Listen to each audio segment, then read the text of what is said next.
पहले तो स्वामी जी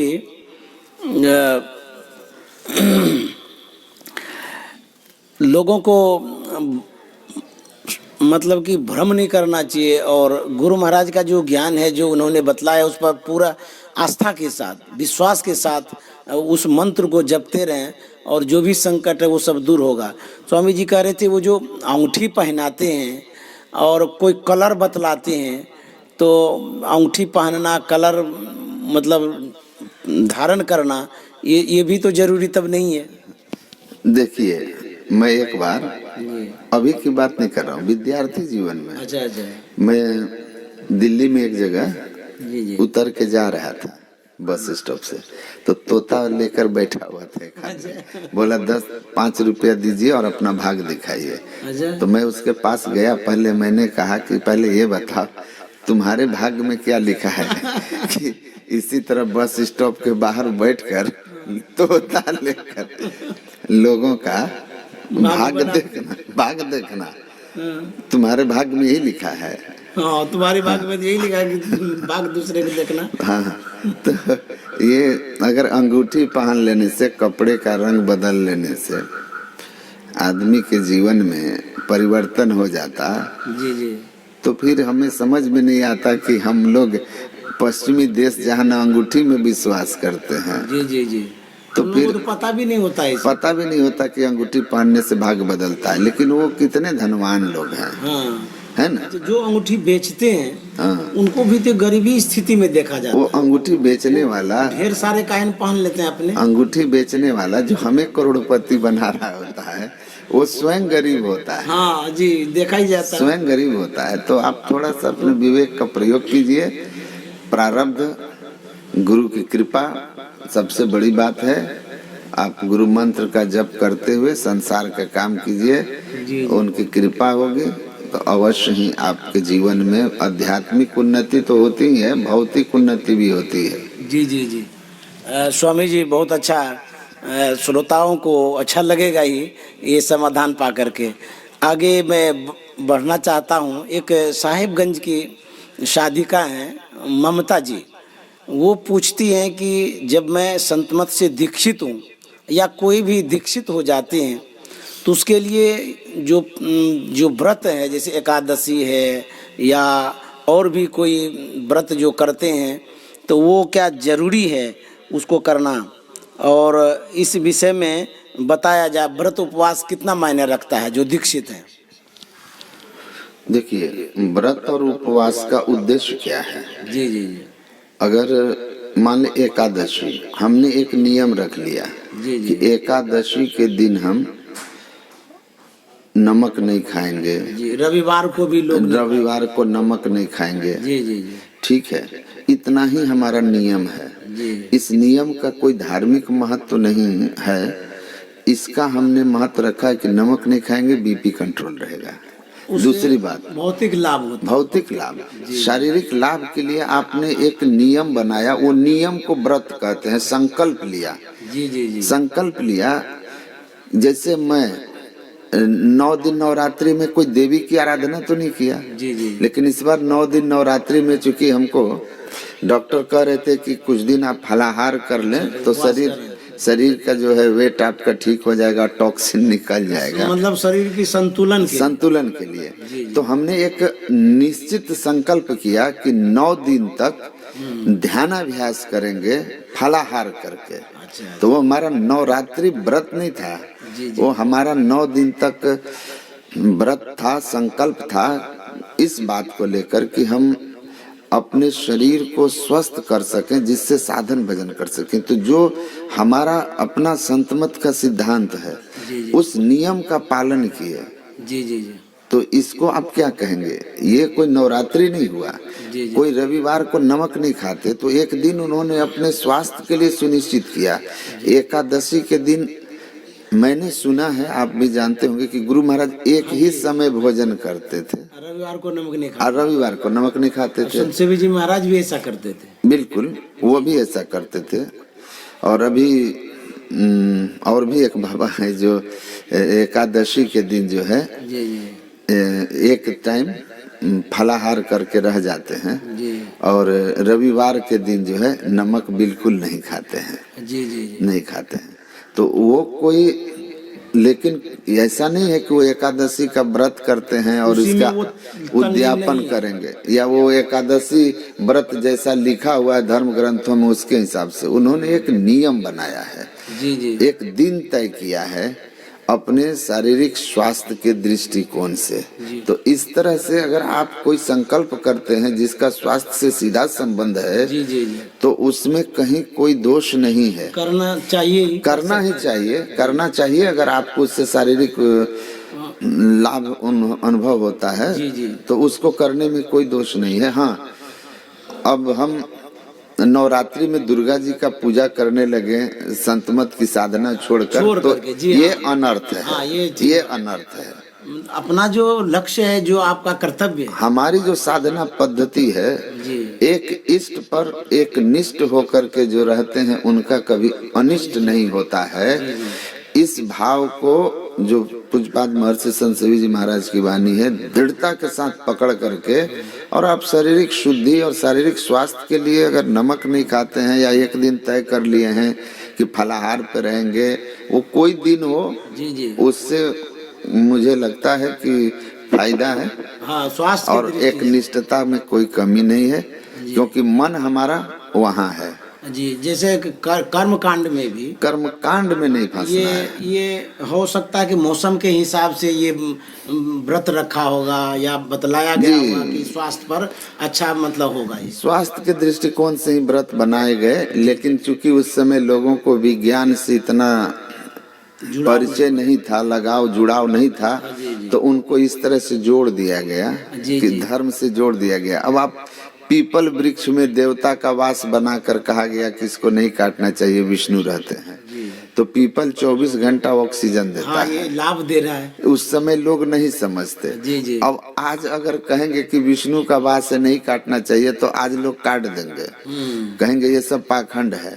लेकिन आज लोगों को कहिए कि ये 24 आवर्स ऑक्सीजन देता है, जिससे पर्यावरण के लिए सबसे आवश्यक वृक्ष है, तो इसको सहजता से लोग समझेंगे, क्योंकि आज विज्ञान का स्तर और समझ का स्तर बढ़ गया है। जी जी जी, तो ये चीज है। सरकार भी इसमें रोक लगा रही है अभी, बिल्कुल बिल्कुल वृक्षारोपण करा रही है।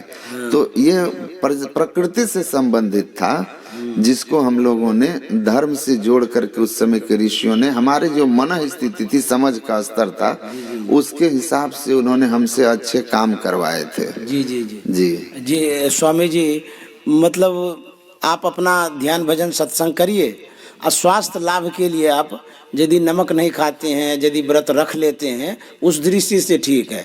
आप उसी में संलिप्त होकर के ध्यान भजन छोड़ करके कर्म कांड में ही लिप्त रहेंगे, ये संत मत को मान्य नहीं है। जी, बहुत बहुत धन्यवाद। और स्वामी जी आगे एक नेमचंद दास जी हैं अररिया से, वो पूछते हैं कि एक साधु, गृहस्थी साधु, जो हरिद्वार वगैरह कहाँ कहाँ घूमे, ध्यान भजन किए, 15 वर्षों से वो साधना कर रहे थे, लेकिन उनकी अवस्था विक्षिप्त हो गई, बुद्धि विपरीत हो गई, पागल जिसको कहा जाता है। तो वो पूछते हैं कि आखिर इसका क्या गति होगी, जो इतना दिन साधन भजन भी किए और हरिद्वार तीर्थों वगैरह में भी घूमे।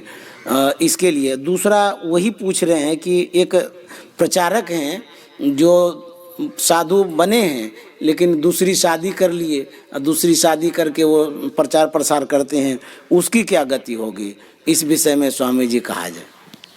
देखिए, ये जो सवाल है कि 15 वर्षों तक वो हरिद्वार, ऋषिकेश आदि जगहों में रह करके साधन भजन किए, उसके बाद उनकी मन स्थिति या मस्तिष्क विक्षिप्त हो गया, तो उनकी क्या गति होगी। प्रारब्ध बस स्वामी जी, कोई प्रबल प्रारब्ध था जो कि नहीं कट पाया। साधना का वो स्तर नहीं था जो उस प्रबल प्रारब्ध से इनको बचा सकता। तो इसलिए उनकी स्थिति बिगड़ गई। लेकिन 15 वर्ष तक जो आदमी साधन भजन किया है, तो उसके प्रभाव से निश्चित रूप से जब उनका शरीर त्याग होगा, शरीर छूटेगा, तो वो एकदम गारंटी के साथ भगवान कृष्ण और गुरु महाराज संत वानियों के अनुकूल स्वर्ग जाएंगे जी जी जी। और पुनर्जन्म उनका किसी श्रीमान कुल में होगा। अच्छा, मनुष्य का शरीर मिलेगा। मनुष्य शरीर मिलेगा, हाँ। क्योंकि 15 साल तक साधना किया है। वैसे मैं जानता हूँ, नाम नहीं लूंगा जिनके बारे में ये कहा जा रहा है, जी जी जी। मैं जानता हूँ। अच्छा अच्छा। और बहुत अच्छे मतलब वैराग्य भाव में वो थे थे जी, अभी मन स्थिति जी, जगमगा रही वैराग्य है। भाव में थे, बहुत अच्छी साधना थी उनकी। और तो इसलिए उनकी गति तो अच्छी होगी, पर प्रारब्ध कारण कुछ दुख भोग है जिसको वो भोग रहे हैं। गुरु महाराज की कृपा से भोग इनका सहजता में पार करेंगे। एक बात स्मरण में आ रहा है कि जैसे कि कोई महापुरुष के सेवा में रहते थे, किसी कारण बस बरसों रहे, मतलब कम नहीं रहे, 10 बरस 12 बरस रहे भी होंगे, तो किसी कारण बस वो यहाँ से सेवा से छुट्टी हो गई या चले गए घर। वो वहाँ जाने के बाद पता नहीं क्या हुआ नहीं हुआ, वो फांसी लगा के मर गए वो साधु। और सन्यासी तो नहीं, बैरागी थे, तो इतना दिन महापुरुषों की सेवा भी किए और उसके बाद वो फांसी लगा के मर गए। उसके विषय में क्या कहना चाहते हैं? मैं उनको भी जानता हूँ जी जी जी, तो मैं उनके लिए भी निश्चित हूँ जी कि प्रारब्ध नहीं काट पाए, और जो भी हो या परिस्थिति बस वो अपने इमोशन को, भावना को नहीं संभाल पाए। जी जी जी। तो ये उनका क्रियमान भी हम कह सकते हैं कि दोषपूर्ण क्रियमान भी अगर ये था, फांसी लगा लेना, जी जी तो उसके फल तो उनको भोगना ही पड़ेगा। जी जी। लेकिन उस सेवा के फल से उनको पुनः मनुष्य शरीर मिल जाएगा। क्योंकि भक्ति बीज बिनसे नहीं। की सेवा किए हैं। भरत राजा जी जी। चूक कर गए तो हिरण के शरीर में गए, लेकिन एक जन्म बिगड़ा, जी जी। अब पुनः मनुष्य शरीर में आ गए, जबकि वे तपस्वी थे। जी जी और ये तो साधक थे, योगी थे, जी जी। और एक महापुरुष की सेवा किए थे। जी जी। तो निश्चित फांसी लगाने के परिणाम स्वरूप कुछ दंड तो मिलेगा जो कर्मफल है, जी जी। लेकिन पुनः उनको 84 में नहीं जाकर मनुष्य शरीर में आना। जो उन्होंने इतनी सेवा और साधना की है वो व्यर्थ कभी नहीं जाएगा।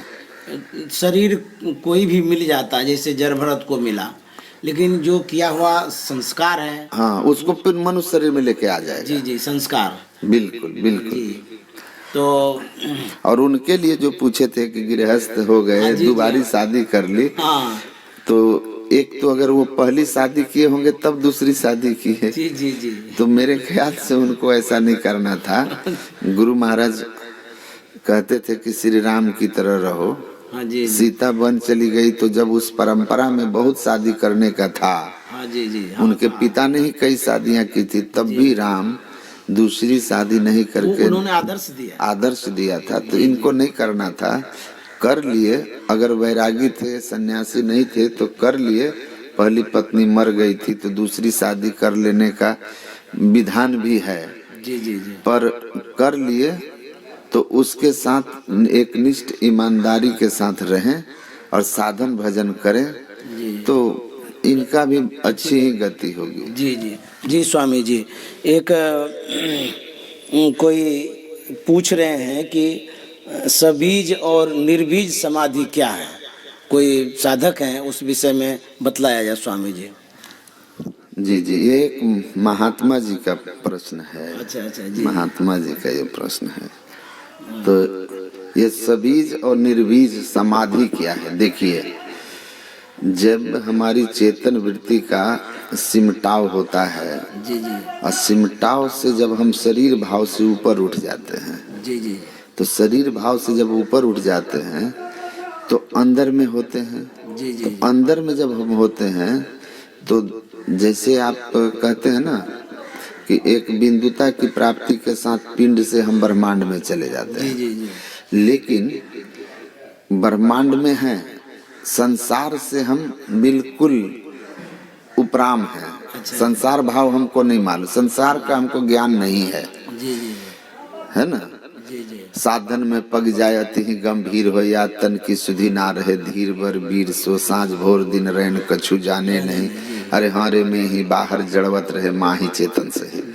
तो हम जैसे पिंड से ब्रह्मांड में चले गए तो हम शरीर और स्थूल शरीर और स्थूल संसार से बिल्कुल ऊपर चले ऊपर उठ गए हैं, उपराम हैं, इससे हम बिल्कुल अनभिज्ञ हैं। जी जी लेकिन हम सूक्ष्म संसार में हैं, सूक्ष्म संसार का ज्ञान है जी जी और हमारे ऊपर चेतन आत्मा के ऊपर सूक्ष्म शरीर का आवरण है, जी जी कारण शरीर का आवरण है, महाकारण का आवरण है।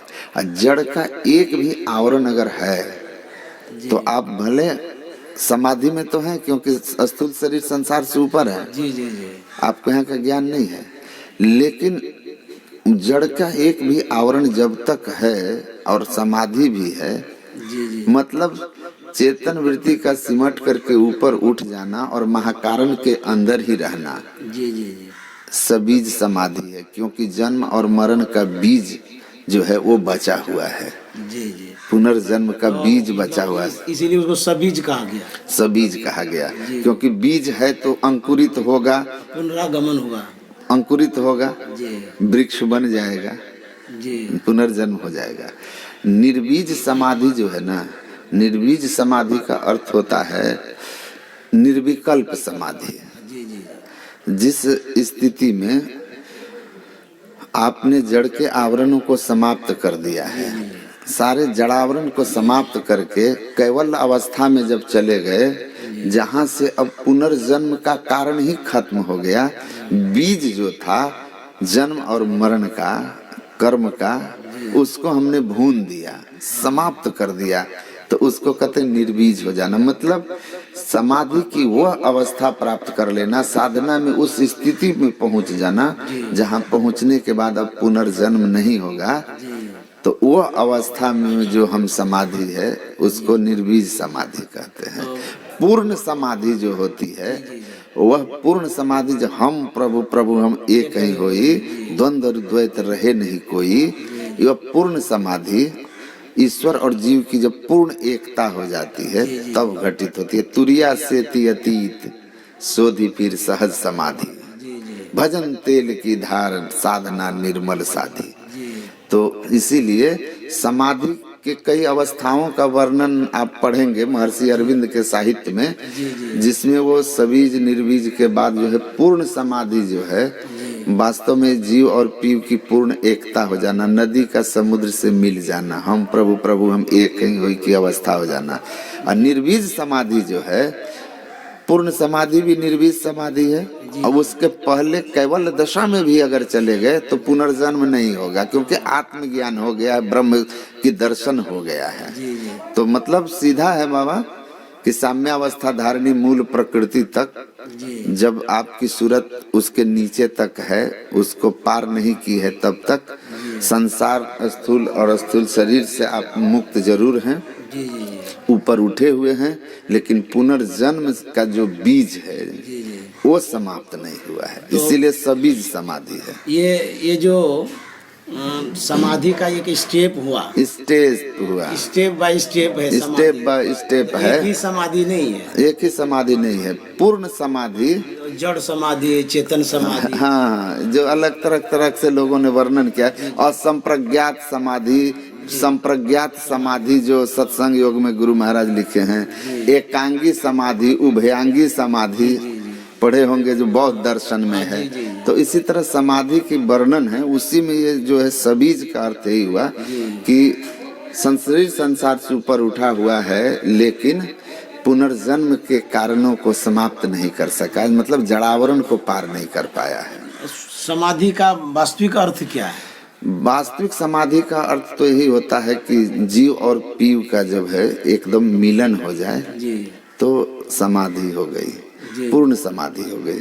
वैसे भाव यह है, हम लोग जो सीधा समाधि का अर्थ लगाते हैं, या पंजाब में हम रहे हैं तो वहाँ ये कहेंगे कि चित्त वृत्ति का संसार की ओर से सिमट जाना, शरीर संसार से चित्त वृत्ति का सिमट जाना ही समाधि है।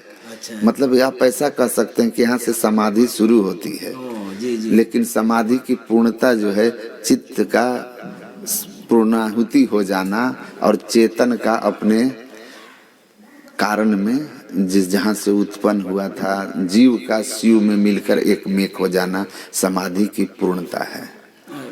एक पद मुझे स्मरण में आ रहा है, सहजोबाई का है, चित स्थिर चंचल मन थाका, पांचों का बलहारा, चरण दास कृपासु सहजो, भरम करम भयो छारा। भया जी हरिरस पी मतवारा, समाधि यही समझ लीजिए। ये चित्त स्थिर जब हो गया जी तो वहाँ से समाधि शुभारंभ हो गया। जी जी जी। तो स्वामी जी एक अंतिम जिज्ञासा करना चाहेंगे, वो ये है कि ये प्रचलित है कि जब मुनि जी, वाल्मीकि मुनि जी अपना जप करते थे तो लोग यही सोचते हैं कि वो उल्टा नाम जपते थे, मरा मरा। तो क्या जपते थे वो, ऐसा लोग क्यों पकड़ लिए हैं बात को कि उल्टा जपते थे? लोगों को थोड़ा कंफ्यूज हो जाता है। देखिए,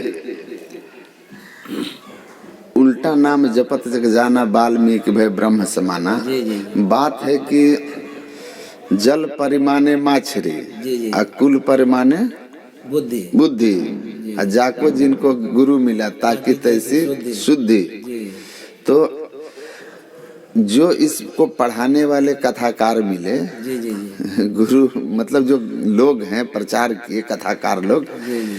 तो वो उल्टा नाम को खुद नहीं जानते थे। हाँ। लेकिन उल्टा नाम मतलब वो समझ गए कि राम राम के जगह मरा मरा। तो क्या वो लेकिन मरा क्यों, तोतरा तो नहीं थे? सुनिए ना, हाँ, लेकिन मरा मरा नहीं, वो राम राम ही जपते थे। जी जी ठीक है, लेकिन उल्टा नाम का अर्थ ये लोग समझे नहीं, जी जी जी। इसीलिए कह दिया मरा मरा। जी नहीं, मरा मरा जप करके ब्रह्म समाना नहीं हुए थे। और वो खुद ही बोलते थे कि मरा मरा कहते कहते राम राम हो गया। तो उनको कहना चाहिए उल्टा नाम जपत सुल्टा नाम हुआ, तब न फिर ब्रह्म समान हुआ। जी जी।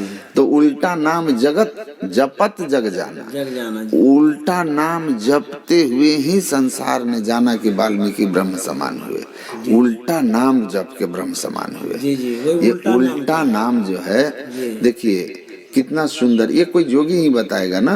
जी जी जी। आप फिजिक्स के टीचर से के पास गए हैं, प्रोफेसर के पास, जी जी जी और एमएससी का मैथमेटिक्स पूछ रहे हैं, तो कुछ तो बात बन सकती है जी जी। कि कुछ साइंस का है।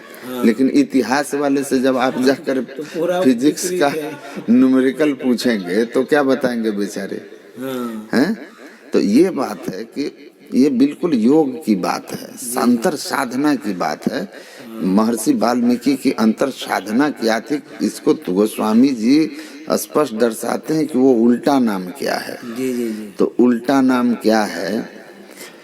जो ब्रह्मांड से पिंड की ओर आता है जी, और इधर ये से जो हम लोग बोलते हैं ना, जी जी तो जब हम बोलते हैं तो सबसे पहले जो वाणी है वो चोट करती है नाभि में, जी जी जी। परावाणी, हाँ जी तब आती है हृदय में, जी पश्चंती, कंठ में जी जी मध्यमा, मुंह से निकला वैखरी। जी जी जी। तो हम जो अभी बोलते हैं ना हम लोग, तो उसका उत्पत्ति स्थान नाभि है, वहां से वो आकर के मुंह से बाहर निकलती है। जी, लेकिन वह नाम क्या होता है? शब्द है। जी जी वह शब्द जिससे सृष्टि हुई है, जो परमात्मा से निःसृत हुआ है सृष्टि के निर्माणार्थ, उनकी मौज में, जिसको ऋषियों ने ओम कहा है।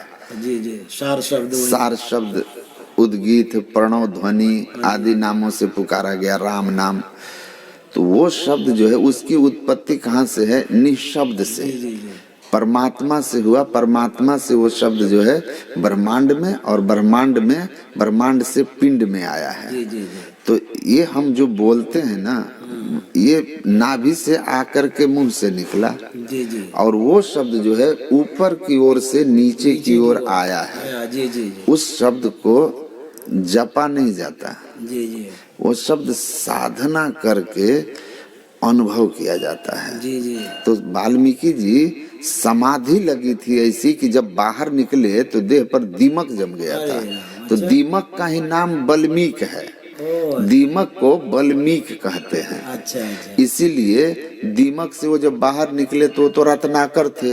वहां कौन उनको जानता था कि ये रत्नाकर समाधि में बैठा हुआ जी, जी। है? तो दीमक घर बना दिया था उनके चारों तरफ। उसी दीमक के घर को तोड़ के बाहर निकले ना बल्मीक को, तो लोगों ने कहा वाल्मीकि से बाहर आया वाल्मीकि वाल्मीकि वाल्मीकि, तो लोग वाल्मीकि कह के उनको पुकारे, हाँ, इसलिए वाल्मीकि नाम पड़ा।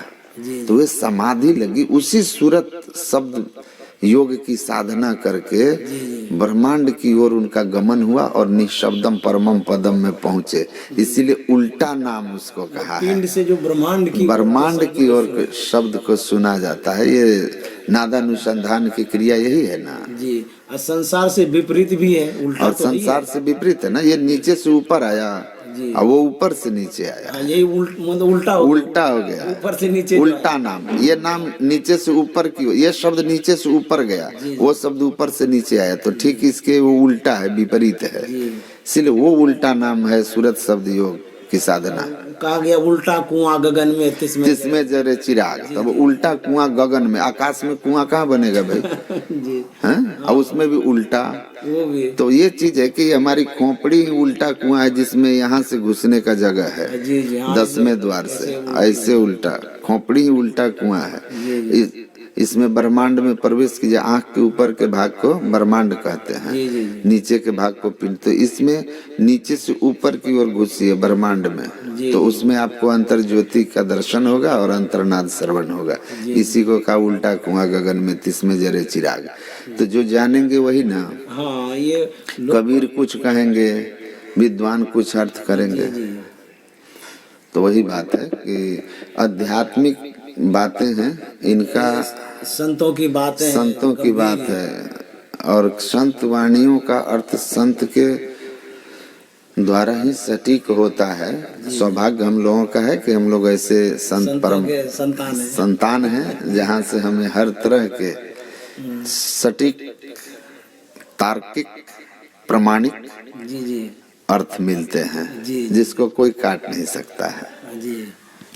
स्वामी जी, बहुत अच्छी चर्चा चली, जिज्ञासा का बहुत अच्छा ढंग से समाधान हुआ, और आपकी विद्वता सराहनीय है और सम्माननीय भी है। लोग सराहते भी हैं, फ़ोन पर बताते भी हैं कि आप जो बात करते हैं स्वामी जी से बड़े अच्छे ढंग से समझाते हैं और सारी बातें समझ में आ जाती है, हम लोगों को बहुत लाभ भी मिलता है। तो मैं यहीं पर विराम देना चाहूँगा। अब आगे संलग्न हैं और उत्साह के साथ हैं, हम श्रोताओं को भी इसी उत्साह से जोड़ना चाहते हैं और इसी तरह से आप अपनी जिज्ञासा हम तक भेजते रहें और स्वामी जी से समाधान आप तक हम भेजते रहें। तो मैं स्वामी जी से निवेदन करूँगा कि शुभकामना 2 शब्द। सभी श्रोताओं के लिए परमाराध्य से मेरी शुभकामना है कि आप लोगों का आध्यात्मिक उन्नति हो और आपकी रुचि क्रमशः गुरु महाराज के चरणों में बढ़ती जाए। जी स्वामी जी, अब मैं जिज्ञासा आप तक रखना चाहूँगा। एक पटना से हैं प्रियव्रत जी, वो पूछते हैं कि कोई तांत्रिक हैं या वैद्य हैं या ज्योतिषाचार्य हैं, अपने अपने ढंग से लोगों को दुख निवारण के लिए बताया करते हैं। जैसे कि कोई कहता है अंगूठी पहनिए, कोई कहेंगे कि कलर रख लीजिए, इस तरह से विविध उपायों को बताते हैं ज्योतिष पंडित आदि। उसमें कंफ्यूज हो जाते हैं, मन में संशय हो जाता है, क्या यही समाधान है सुख दुख से दूर होने का, कष्ट से दूर होने का, अथवा और कुछ सुझाव चाहते हैं स्वामी जी बताया जाए। जी स्वामी जी, ये जो इनका सवाल है तंत्र और ज्योतिषी के संबंध में, जी जी, देखिए तंत्र भी हमारे देश में बहुत प्रसिद्ध रहा, हाँ प्रचलित है, जी प्रचलित रहा है, और तंत्र सिद्धि भी होती है, जी जी जी, और ज्योतिष भी वेद का ही अंग है। अच्छा अच्छा अच्छा, और ज्योतिष एक विज्ञान है। अच्छा, तो लेकिन हुआ क्या, तंत्र और ज्योतिषी के नाम पर जो 99% अच्छा अच्छा, जी ठगी है, ठगी है, तो जिसे पूरी जानकारी भी नहीं है। बिल्कुल नहीं है, हाँ जी, बिल्कुल नहीं है। नीम हकीम खतरे जाम वाली बात है। इसलिए इसमें फंस जाने, ठगा जाने, लुटा जाने की संभावना 99% है, विशेष क्या 99% है। मैं एक बड़े ज्योतिषाचार्य से, मैं ज्योतिष विद्या थोड़ा बहुत पढ़ा था ऋषिकेश में, जब स्वामी विद्यानंद उनके शिवानंद सरस्वती जी महाराज के शिष्य थे, उनके पास में जाता था थोड़ा संस्कृत और वेदांत वगैरह पढ़ने। तो वहाँ एक बड़े ज्योतिषाचार्य थे, काशी से वहाँ आए थे, जो वहाँ पढ़ाते थे, ब्राह्मण विद्यार्थी वहाँ ज्योतिष विद्या पढ़ रहे थे, जिनको गृहस्थ आश्रम में जाना था। तो मैं बैठ कर के वहाँ घुस के देखता था क्या है। तो स्वामी जी से मेरी जो पढ़ाते थे उनसे बातचीत होती थी। तो एक दिन मैंने उनसे पूछा, तो उन्होंने कहा कि देखिए, मैं सन्यासी हूँ, ज्योतिष एक विज्ञान है, और ठीक ठीक गणना अगर हो तो बिल्कुल 90% हमारा जो भविष्यवाणी है सटीक हो जाता है। अच्छा, हाँ। तो मैंने कहा कि सबके लिए हो जाएगा। तो उन्होंने कहा कि सब पर नहीं होगा। अच्छा। तो हम बोले कि क्यों, किस पर नहीं होगा? तो बोले कि देखिए, कुछ ऐसे लोग होते हैं जो किसी अच्छे गुरु के शिष्य हों, अच्छा, और वो नाम जप आदि करते हैं, साधन भजन करते हैं, तो गुरु की कृपा से वे अपने प्रारब्ध को काट देते हैं। या प्रारब्ध को नहीं काटे तो जो होवे सूली सजा काटे ही टल जाए कि अवस्था में पहुंचा देते हैं। तो ऐसे लोगों पर हमारी की हुई भविष्यवाणी सटीक नहीं हो सकती है। लेकिन जो गुरुमुख नहीं होते और साधन भजन नहीं करते हैं, ऐसे लोगों पर हमारे 90% जो भविष्यवाणी है वो सही होती है।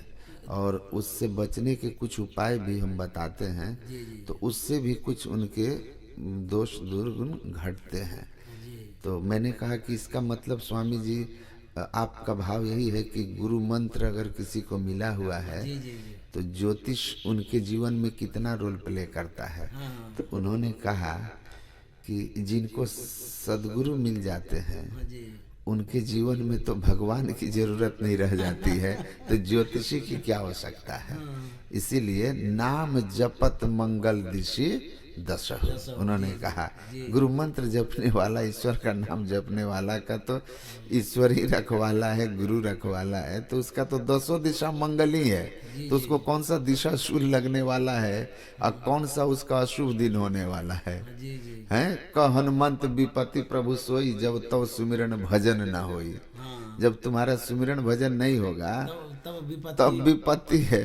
अभी भजन सुमिरन हो रहा है तो वहां तो संपत्ति संपत्ति है। और इस संबंध में एक छोटा सा 1 मिनट का संस्मरण सुना देता हूँ। संत शिशुसूर जी महाराज, जो सदगुरु महाराज के खोकसी श्याम में जन्मभूमि आश्रम निर्माण किए, एक बार वो गुरु महाराज से पूछे कि हुजूर, लोग पूरब पश्चिम किसी दिशा की ओर यात्रा करते हैं तो ज्योतिषी से दिशा शूल दिखाते हैं, या वो रखते हैं, पतरा रखते हैं, तो पंचांग देख करके वो यात्रा बनाते हैं। हम तो अनपढ़ हैं, हमको जाना पड़ता है जहाँ तहाँ, दूर की यात्रा भी करनी पड़ती है, तो हम कैसे अपनी यात्रा शुरू करें। तो गुरु महाराज हंस के बोले, तुम चलने के पहले श्री सदगुरु महाराज की जय करके चल देना, सब संकट टल जाएगा, सब दिशा शूल कट के खत्म हो जाएगा। तो वही बात है ना, यही बात है। जब सदगुरु का लेते हैं, सदगुरु का नाम होने वाला है, सब संकट टल गया जी। तो ये बात है। इसीलिए ये तंत्र भी है, ज्योतिषी भी है, लेकिन आज के संदर्भ में बड़े मुश्किल हैं ऐसे तंत्र और ज्योतिष को जानने वाले। बाकी सब पत्थर ये वो सब, एक तो नकली पत्थर भी देते हैं और 99% ठगी होते हैं, लोग उसमें बच जाते हैं। हाँ, अगर गुरुमुख हैं तो आपके लिए इन सब चीजों का कोई मतलब ही नहीं है, व्यर्थ है। गुरु मंत्र जप करके आप कहीं भी चल दीजिए, सारा काम किससे सिद्ध होगा। गुरु महाराज कहते हैं गुरु गुरु कल्प बिटप, गुरु गुरु में ही जप, जी जी और गुरु जाप जपन साचो तप सकल काज सारणम। जी जी तो आपको सभी कार्य सिद्ध करने वाला जो है बड़का सबसे बड़ा हथियार है। हथियार मिला हुआ है, तो आप क्यों इधर छोटे मोटे चीजों की व्यवस्था फंसते हैं। बिल्कुल सत्संगी हैं तो आप श्रद्धा विश्वास से नियमित सत्संग ध्यान कीजिए, तेरा कार्य सरे सारा। भ्रम बस फंस जाते हैं। भ्रम में मत पड़िए, भ्रम में मत पड़िए। गुरु महाराज ने भी ने कहा है ना कि हरदम रटो कभी ना हटो, तो ये तुझे छेड़ेगा ना काल। मुझे तो अब इससे बढ़कर क्या करेंगे? कितना कारगर उपाय है। क्या कारगर, तो इससे बड़ा कारगर उपाय क्या होगा? जी रोको, खोल दीजिए दरवाजा।